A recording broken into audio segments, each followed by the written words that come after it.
ഇല്ലിക്കൽ പാറ അടിപൊളി ഒരു ടൂറിസ്റ്റ് പ്ലേസിലാണ് നമ്മൾ വന്നിരിക്കുന്നത്. ഇവിടെ കയറി വരുമ്പോൾ തന്നെ അവൻ്റെ അണച്ചവൻ്റെ ഉപ്പാടാണ്. എന്നാൽ കയറിയ അതിസുന്ദരമായ കുറേ വ്യൂ നിങ്ങൾക്ക് കാണാം.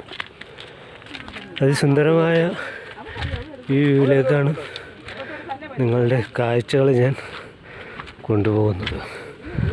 ഒരു മനോഹരമായ വ്യൂ. ഇല്ലിക്കൽ പാറ എന്ന് പറയുന്നത് ഇതായിരിക്കും, ഈ കാണുന്നതായിരിക്കും. ഇതിൻ്റെ ദൃശ്യങ്ങളാണ് നിങ്ങൾ ഈ വീഡിയോയിലൂടെ കാണിച്ചുകൊണ്ടിരിക്കുന്നത്. അടിപൊളി പ്ലേസാണ്. നിങ്ങൾക്ക് വന്നാൽ ജീപ്പുണ്ട്, ജീപ്പിൽ ഇതിൻ്റെ മുകളിലെത്തിക്കും. ഇത് കണ്ടിട്ട് ആ ജീപ്പിൽ തന്നെ തിരിച്ച് നിങ്ങളെ താഴെ കൊണ്ടുവിടും.